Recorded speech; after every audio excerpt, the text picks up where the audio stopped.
you guys doing? Yeah. I'm actually really blessed to be here.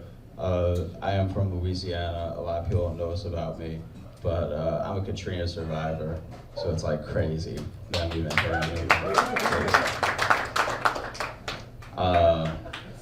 I wasn't in the hurricane. I dated a girl named Katrina. She was a terrible person. Let me tell you about her. Right? Crazy, terrible. Almost ruined my life, okay? Ooh, it was horrible. She busted through my window, put a hose through my window, turned the hose on, okay? Then flooded my whole apartment. So when my other friends in New Orleans, like Katrina's destroyed my home, destroyed my life. I was like, you too? You too. I thought I was the only one. She needs to be put down, is all I'm saying. I am from Louisiana. I'm from a part of Louisiana where people lean out of their Ford F-150 as I'm walking down the street and they're like, nagger! And I'm like, that is not how you say it. That's embarrassing. Someone needs to teach him racism. There's not a Y in that word. Oh, you're doing it wrong. I'm a little man. And like, this thing, I'm not the smallest person you've seen, but I'm just small enough that if I was yelling at my girlfriend in public, it wouldn't bother anybody.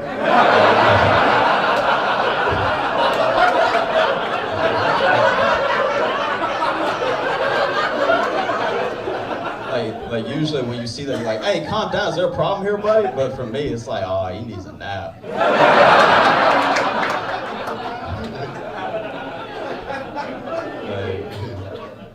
I know I'm not the only one that this is for, but like I have an incredibly white voice. Everyone tells me how white my voice is, and I didn't know how white it was until like really recently I came to terms with it. And this is how I know, guys. I phone interview very well. Guys, I crush phone interviews. I hurt feelings, okay? And my name is Josh Johnson, which is basically a resume template.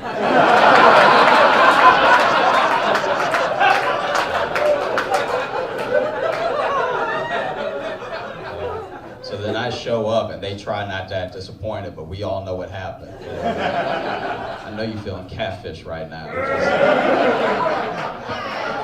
Let me start on Monday. If you're looking at me and you're like, this guy's been mugged, you'd be right. I'm very muggable. You need to know me. I don't know if other guys in the room do this. Help me out if you do. When you see a dude coming towards you that looks threatening, do you think in your head how you're gonna have to take him? Does that come across your mind? Because the way I can fight in my head is astounding. And the way I fight in real life, not so much. It's pretty terrible. So this dude was coming towards me. He looked threatening, was looking right at me, coming right at me. I thought in my head, oh, looks like we're going to Jason Bourne this. I'm going to jump up in the air, do 3 flips. I don't want to do 3, but we need to do what needs to be done. You know, bring my knee down his face, crack his skull, punch him in the face so he's incapacitated. That was my plan. This dude's plan was, I'm going to punch this guy in the face and take his wallet. So we met up. He had a much better plan than I did. His plan was on fire, execution, everything. Some of you guys don't know about me. If you punch me hard enough in the face, I pee.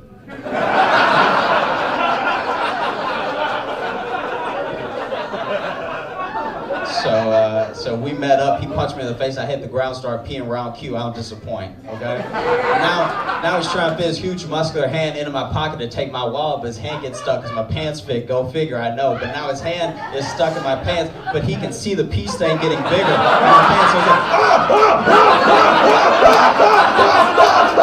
like, he's lifting me off the ground at this point. I weigh 125. Forget it! And he leaves.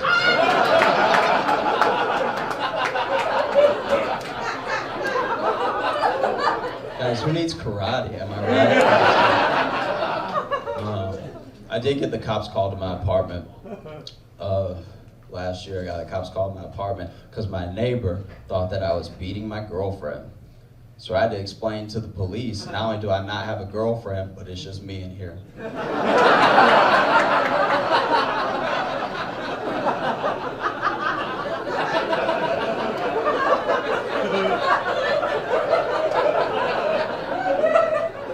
Sounding crazy enough to be 2 people. And in my defense, I was losing a fight to a ceiling fan.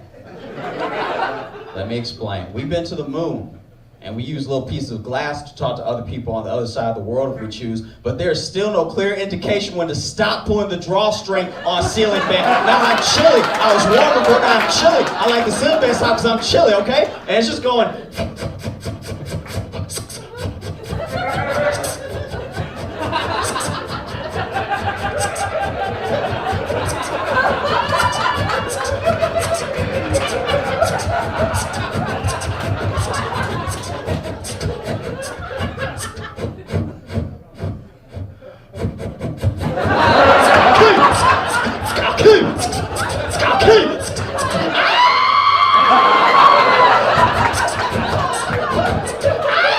So the cops come, right?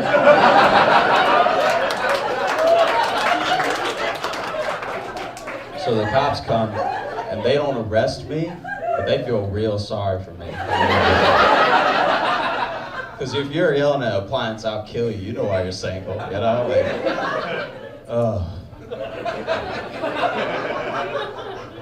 I don't know. Like, have you guys ever had a day you knew it was gonna be bad? As soon as you woke up, you knew it was gonna be a bad day? Like, as soon as a minute. This happened to me a while ago.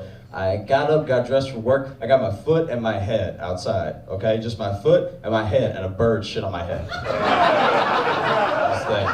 Never been shown by a bird before, didn't know I handled it, didn't know what to do next. The bird shit hit my head, slid down my forehead, the shit that went in between my fingers hit my shoes, so he got me good. That bird got me good. If this were a drive-by, I'd be dead. That's a head shot, a hand wound, foot shot, not going anywhere. And instead of using any sort of common sense at all, I just look up and the bird's not done. Okay?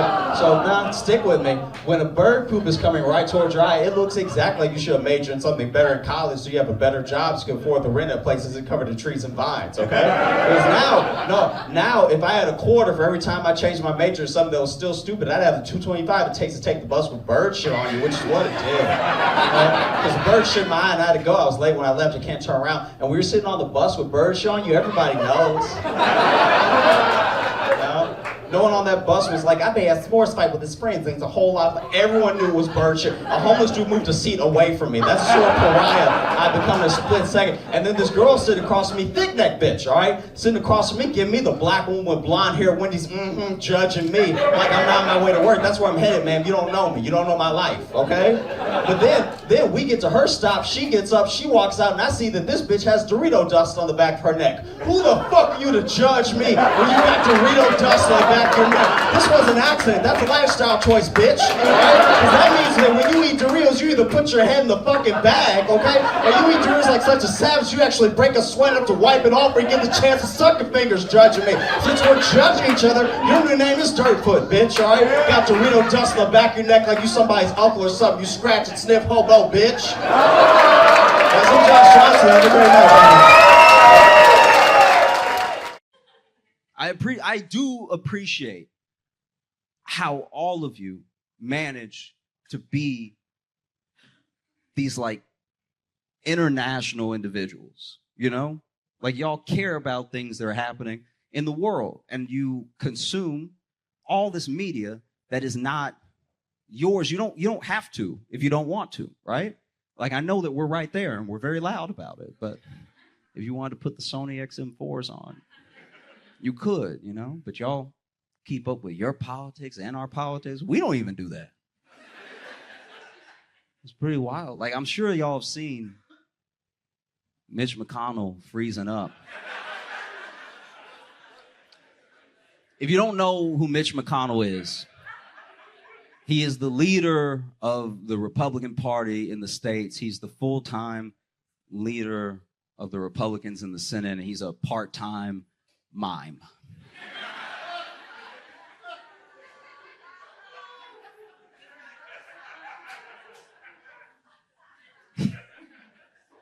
And I know you're wondering, you're like, how is this happening? We're wondering the same thing. How is this happening?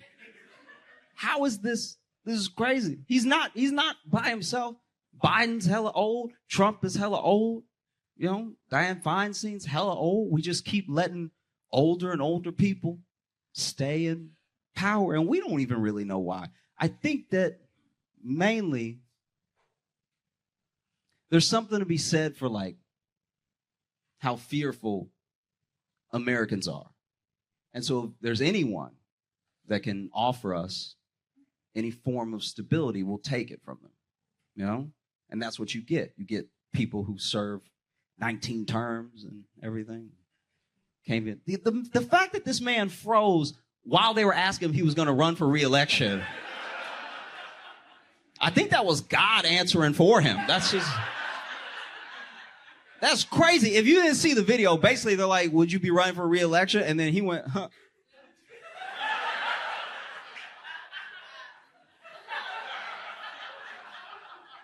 He looked, for a split second, he looked just like Jim from The Office. He was like...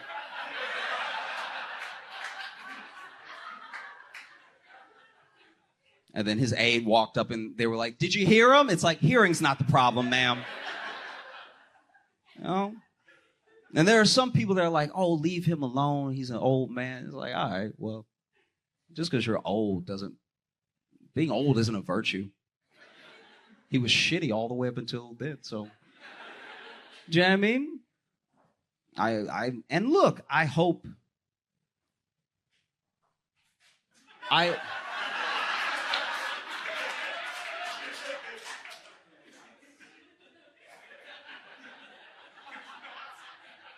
How do I word this?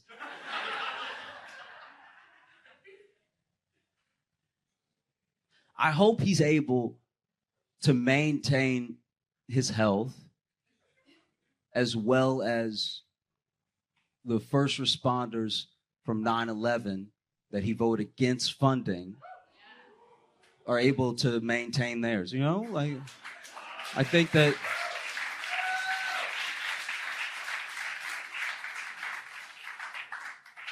It's weird. It's an odd thing.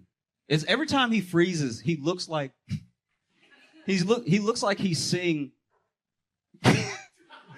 It looks like he's seeing all the black people he ever tried to stop from voting. Like it's like they're just in the room with him. He's like, huh.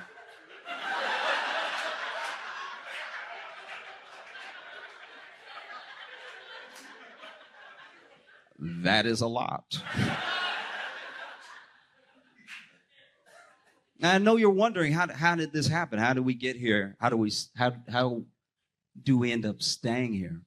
Because he's not the only one. I'm not even picking on Republicans, really. There's old Democrats. There's Democrats that you're like, how is this the person?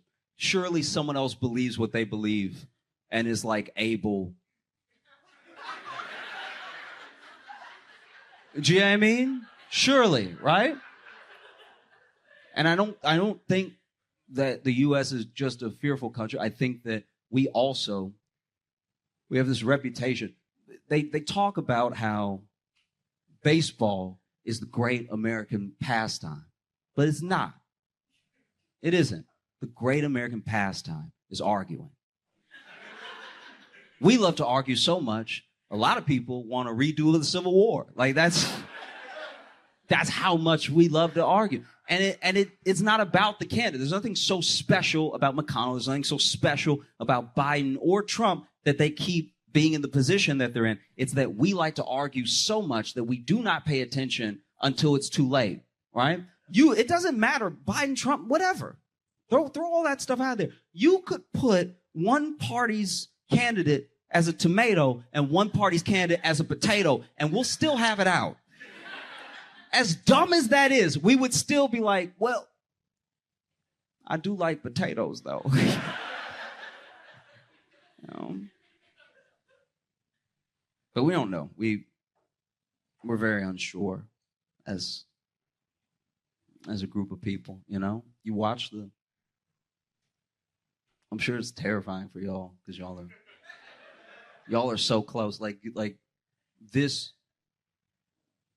You as Canadians must feel how I felt when I lived next door to a drug dealer.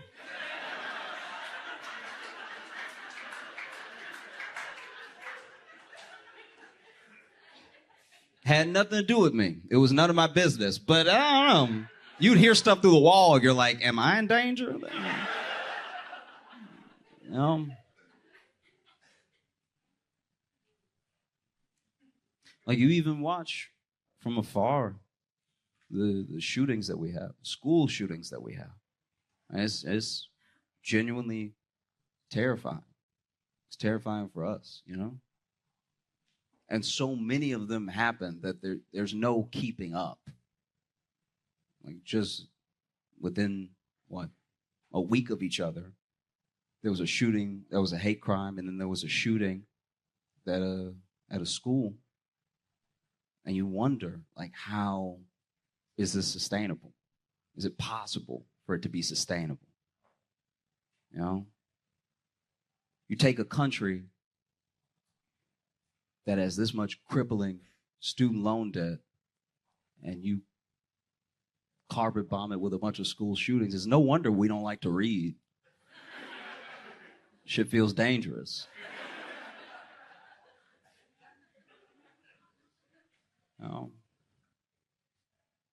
That's my thing. It's like, I think it's going to change how future generations even talk about school, because there's just so many. It's not this like uncommon occurrence. And like, they don't all make international news because, thank God, not 13 kids aren't dying every time, but it's, you know, it is happening. It makes me wonder if 30 years from now, there's going to be a kid who turns to another kid. It's like, hey, him over there, he cold-blooded. Got ice in his veins. You're like, what? Him? Yeah, him. What'd he do? It's like, he got a PhD.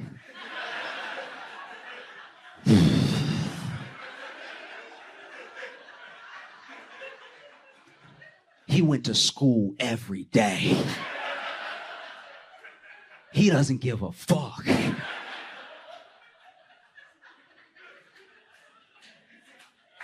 I mean,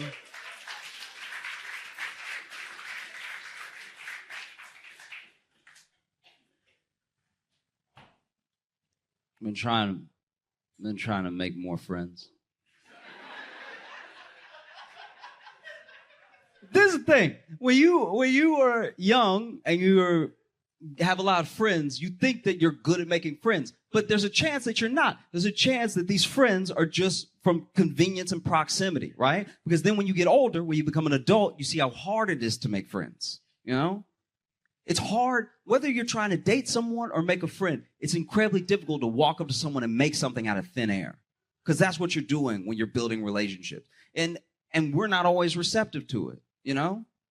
We think that we're good at making friends. We think we want more friends, but sometimes it's not the day. I got too much on my mind. Or don't talk to me here. Or it's impossible to know. Huh?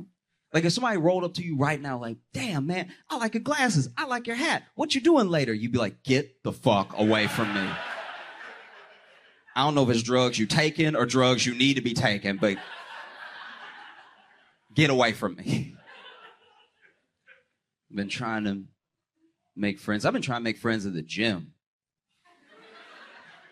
Because that way I'll have a spotter. So I won't gym alone. If you don't know what a spotter is a friend who lets you believe in yourself too much.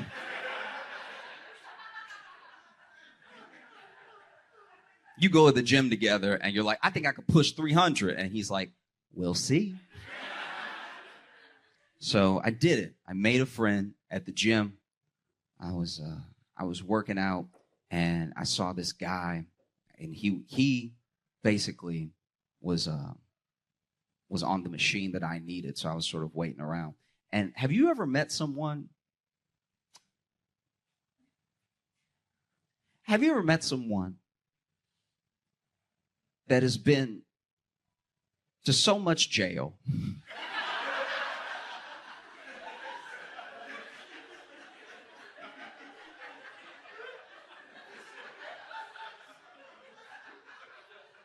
They've been to so much jail that they are from jail. Do you know what I'm saying? Like you might be from Toronto, right? You might be from Vancouver. This man was from jail, okay? And you know he was from jail because he was like working out and he was barking in between reps. Like he was like, arr, arr, arr, arr. I was like, okay. And he noticed me sort of lurking around, waiting for him to be done on the machine. And he saw me. He was like, "You trying to get on this one?" I was like, "Oh, maybe. If that's okay with you." And he's like, "Let's take turns." I'm like, "Okay, cool.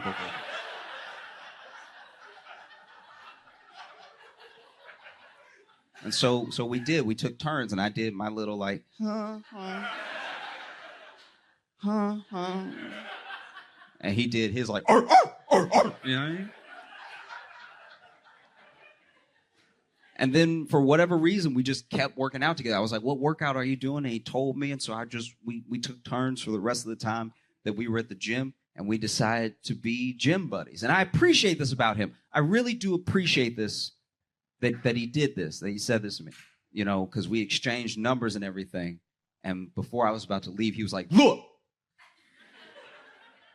I got something to tell you." I was like, "Oh, what is it?" And he was like,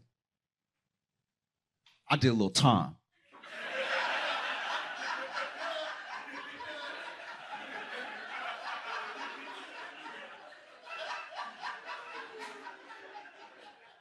Have you ever had someone tell you something that they thought was a secret?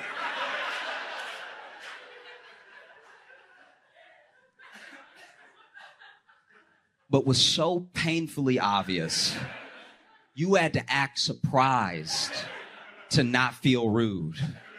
So then he said, "I do a little time." I was like, "Oh, time where?"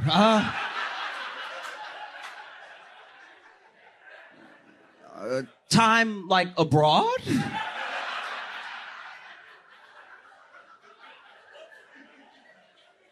And he was like, "No, the pen." And I was like, "Oh, yep, fair enough. Okay, I got you."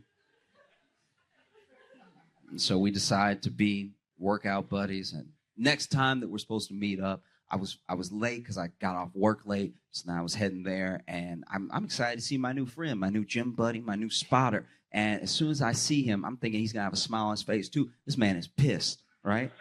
I walk up, he's like, "Where the fuck was you?" Okay. I already started working out. I already did chest, already did back, already did stomachs.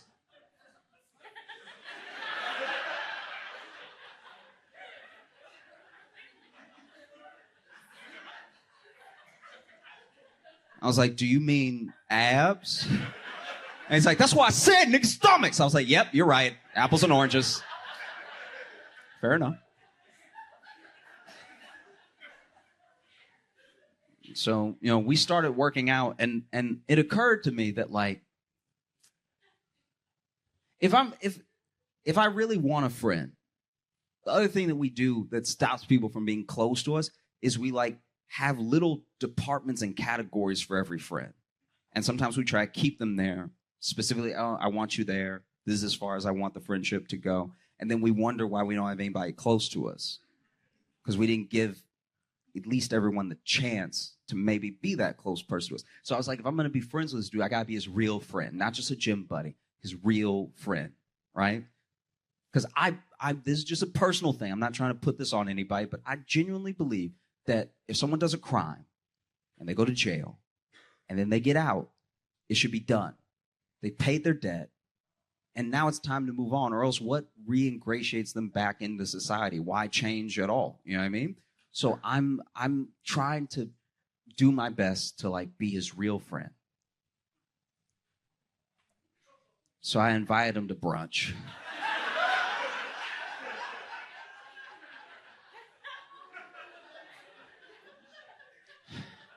And Saturday comes, right?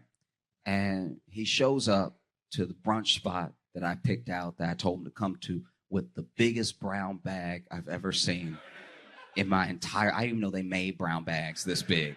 It was a brown bag, might as well have been a garbage bag. This was crazy big, and it had a huge Tupperware of lasagna in it. And I was like, "Oh, why'd you bring that?" And he's like, "It's brunch, isn't it?" I was like, "Yep."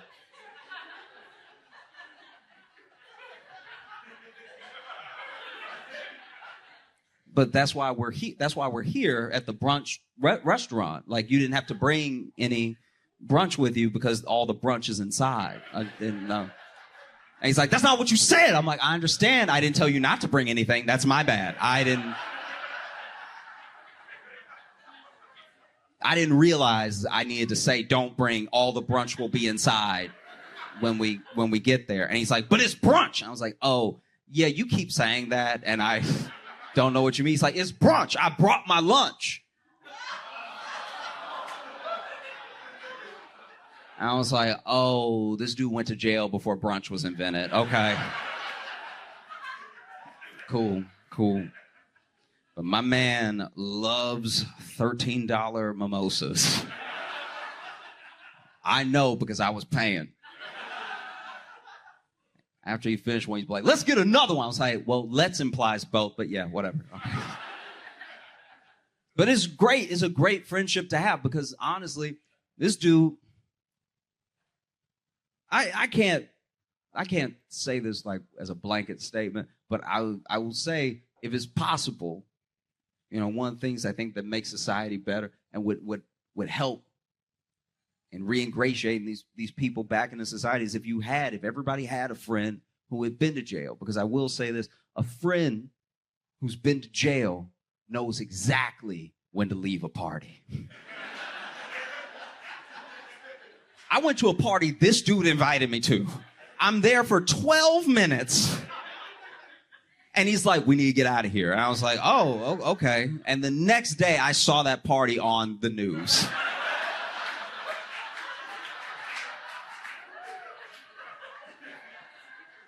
I was like, wow, he could smell it coming. Okay. I know I'm getting older now because I've realized that a lot of people that I knew when I was young have passed away because of basic math. Do you know what I mean? Like, there'll just be someone that you're thinking about where you're like, oh man, they were old when I was a kid and I pay bills now, so.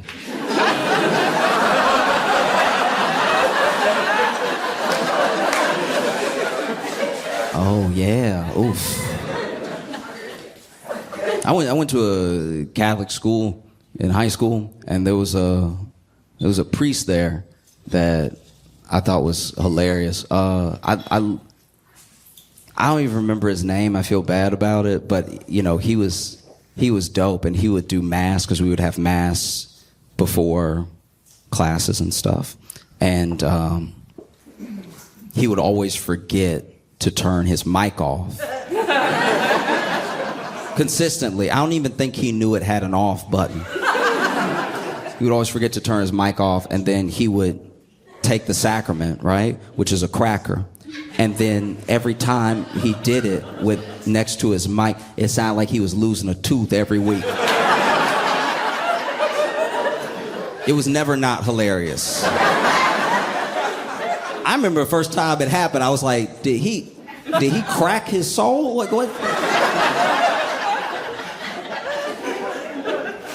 And you know, I'm not Catholic, but I would sometimes, when we would have a retreat or something, I would go to the confession just to like do it.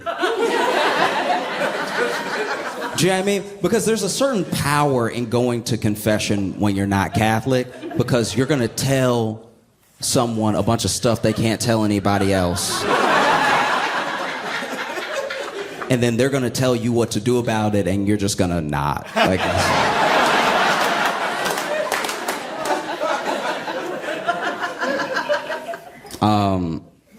so I went to confession, and it wasn't as much of a confession because I think he knew I wasn't Catholic, so it was more of a conversation, right? And in the conversation, he said something that stuck with me ever since, where he was like, I don't know. This is him. I don't know if there's a God. But I've read the Bible, and I feel like, God or not, that this is the best way to live my life. I feel like I'm happier, I'm kinder to people. I feel better with this thing than without it. So that's just me, right? And I had never heard someone, especially someone like in a like a church, like of the church, speak so candidly about their beliefs, right? I'd ask people my entire life straight up, hard questions. And sometimes they'd be like, well, you know, God has a plan. But when somebody hits you with, I don't know either, it really stops both of you.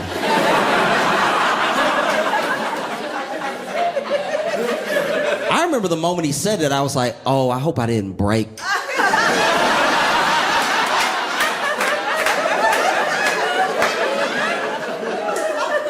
I hope I didn't break a priest. You gotta go to hell if you break a priest. But he was like, no, I don't know.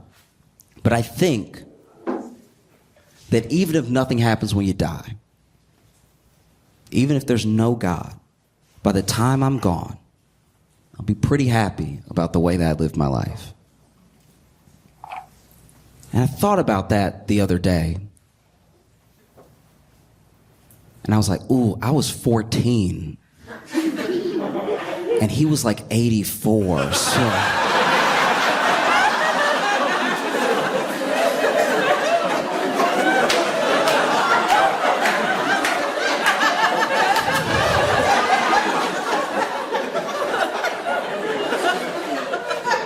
I definitely missed a funeral.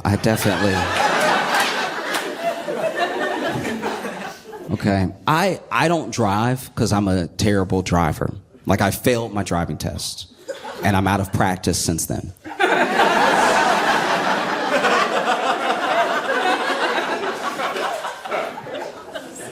And so I don't drive, but I get driven. I take Ubers and stuff like that. Friends have given me rides and stuff. So I understand the value of gas money. And, you know, it always felt like some classic 90s late night joke to talk about gas prices and if they were high or they're getting so high or whatever. And at least right now, gas, at least in most states, is on the lower side. It's cheaper. It's trending down, actually. It's cheaper than it was last week at the time that I'm saying this, right? Don't quote me years from now. Mr. Moneybags thinks that gas is cheap. It's like, no. I'm saying that as of September 4th, 2024, gas is trending down. It's cheaper than it was last week. It's cheaper than it was a month ago. And it's down from a year ago, right? And I think that because of that, gas stations are maybe hurting a little bit, and they're starting to sell extra stuff that is a bad business model, right? Like extra stuff that shouldn't even be at the gas station. Like I saw gas station flowers.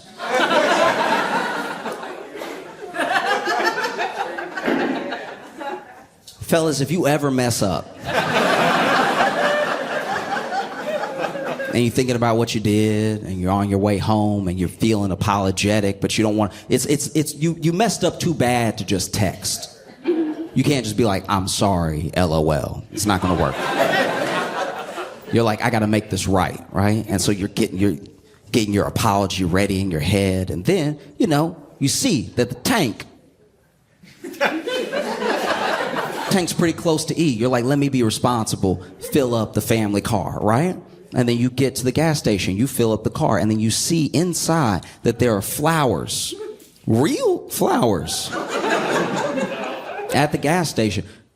If you walk in and you buy those flowers and you bring them home, she will leave you, all right?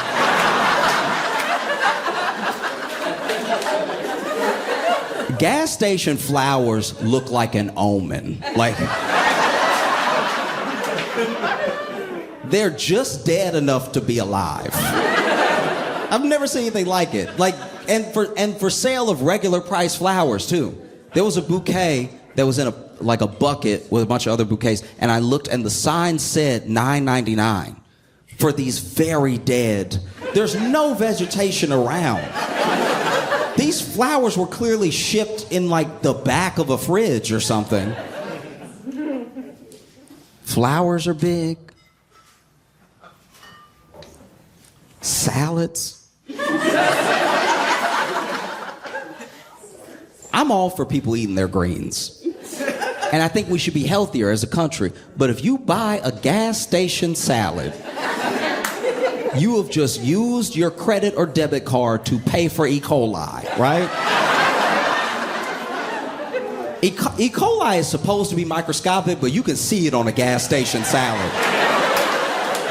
You can see it tap dancing in there. You can see it waiting to get inside you, excited. Eat me, please. I was at a gas station in Kentucky and saw, for sale apparently, a loose pickle.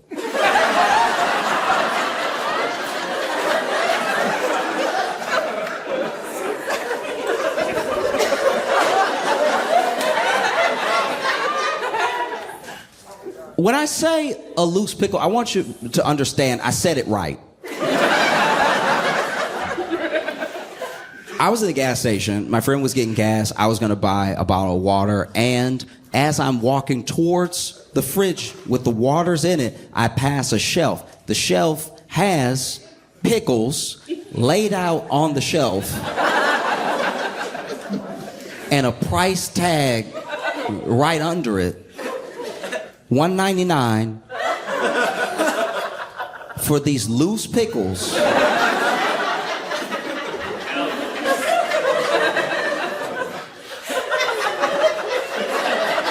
$1.99 for these loose pickles. They're just on a very dusty shelf. And they were wet. Like they had pickle juice on them. And it was a mystery I needed to solve. Because in my head, I was like, what could have happened here? Because this was like a mom and pop gas station. It wasn't like a Circle K or, you know what I mean? Like it wasn't like anything like that. It wasn't a Shell or anything. It was just like a regular, independent gas station. There's very few now, and I guess I can see why. But this loose pickle is just on the shelf with some other loose pickles, like, but it's wet.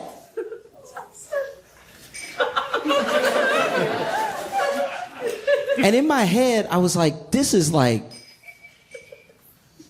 either a miracle or the worst business idea I've ever seen in my entire life. Can you imagine someone pitching, look, pickles taste like pickle, all right? Just throw them out there. Don't put them in a jar. Don't let them soak in pickle juice. They're gonna taste like pickle no matter what you do, all right? Sure, there's a little dust. That dust is character, okay?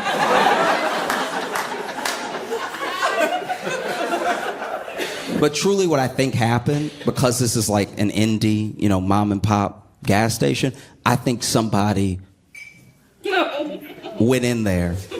And don't get me wrong, a person who's out of their mind, they went in there and they were like, hey, let me get the whole jar of pickles, but no pickles.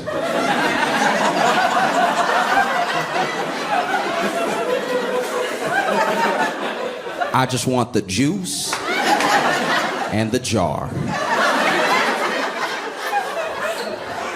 And then this mom and pop gas station owner said, rightfully so, excuse me? Sir, I want the jar and the juice, hold the pickles, and I'll pay whatever price you want.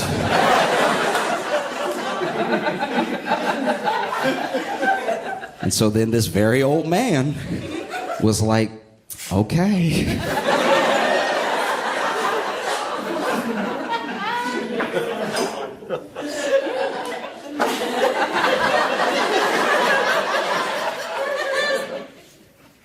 Because what do you charge for that? If somebody says, name your price, I would charge like $300.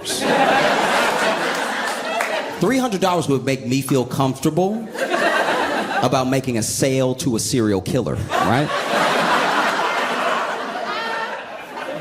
I wouldn't even say 3, maybe 500. I think 500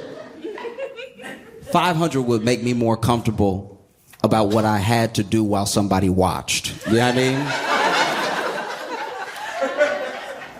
mean? No, 5,000. $5,000 would be my price because I would want them to have to pay so much that they couldn't get far, and when I called the police, they wouldn't be.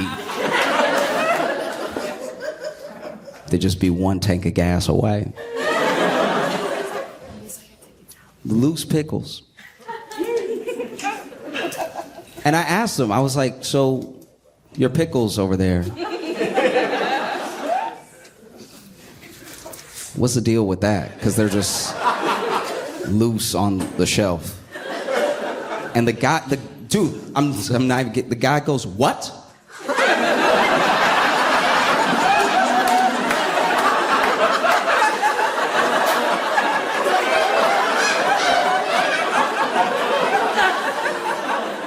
I was like, your pickles are loose on the shelf. Because now I'm getting nervous. So your pickles are loose on the shelf. And he's like, what? And he's like cursing under his breath. And then he goes over there to the aisle where I pointed. And he's like, not again!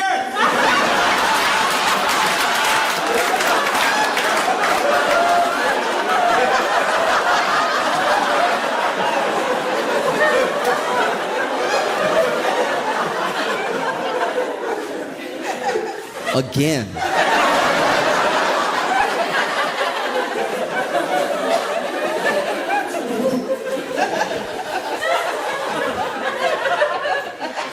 And he's like, not again!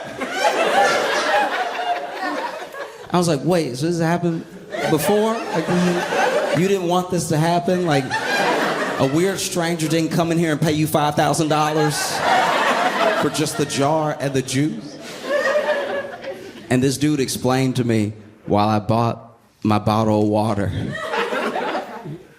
that a resident weirdo comes in every couple of months and slyly takes all the pickles out of the jar and runs out with the jar and the juice.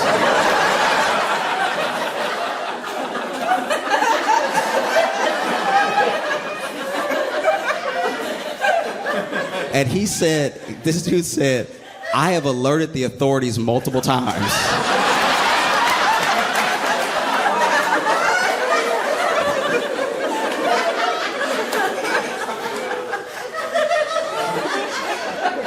But they say there's nothing that they can do. Because he's stealing, but it's not like a priced amount. And I was like, may I offer a suggestion? Pickles, $1.99 each. Jar, $5,000.